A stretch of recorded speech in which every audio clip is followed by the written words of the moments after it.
Hey guys, it's Allie. I hope that you're doing great today. One of the conversations I've had a few times recently has been, I want to talk to my loved one about hospice. I feel like it's a good service and there are a lot of advantages to it. But the problem is that I don't want them to think that I'm giving up or that I'm ready for them to die. Totally understand that.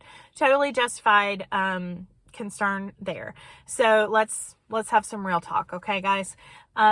If someone is appropriate for hospice, if someone has been referred to hospice, the chances are very good that what is happening is that all the cures that the doctors that have used are not really working. The things that they've done to treat the disease process is not working. And so we know that it looks like we can see an end in sight. Okay.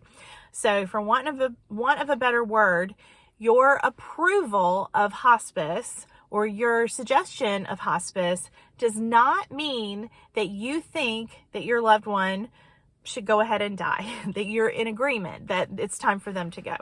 That's not what it means. I wish that we had that kind of power, that we had the kind of power to hold on to our loved ones, to will them to live, and keep them here through just our sheer willpower and our devotion and our love.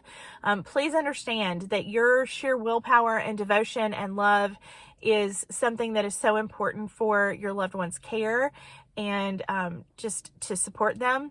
But unfortunately, it is not going to save them. And so what we are doing as hospice reps or as, when physicians or nurse practitioners or nurses are talking to you about hospice, we are not suggesting that you're okay with the fact that your loved one is going to pass away. Honestly, what hospice does is support your loved one, control symptoms, but support you and get you on page as well. Because this train, as I like to say, is on the track and it's going down the track whether you're on it or not. But you are going to handle this journey better with support and with education and knowing that your loved one is comfortable and that they have what they need.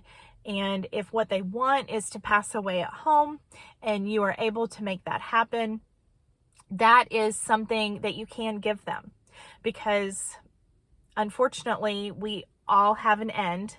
And in this case, when you have been referred to our services, it usually means that your end is in sight or your loved one's end is in sight.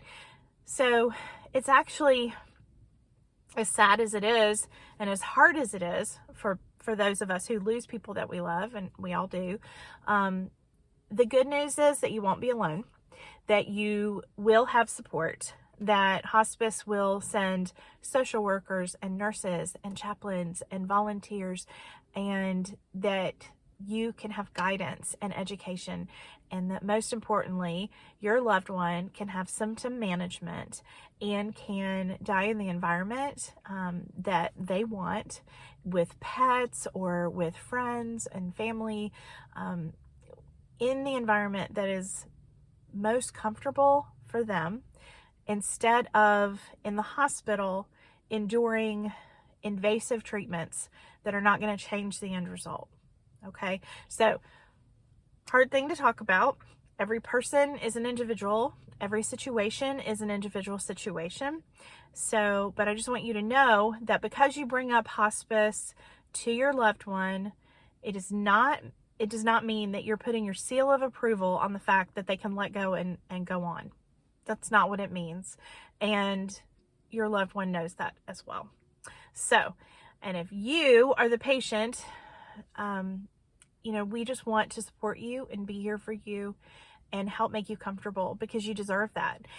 All the advances that we've made in medical care, sometimes it makes it very hard for the patient or the family to make the decision that it's time to stop treatments because they're no longer effective or their effectiveness has kind of shrunk. It's not easy. It's not easy to do that. But just understand that the goal is support and the best days that you can possibly have of the ones you have left. Okay? I hope you have a fantastic day. I'm here to answer any questions that you have. Reach out if you need me. Talk to you soon. Bye-bye.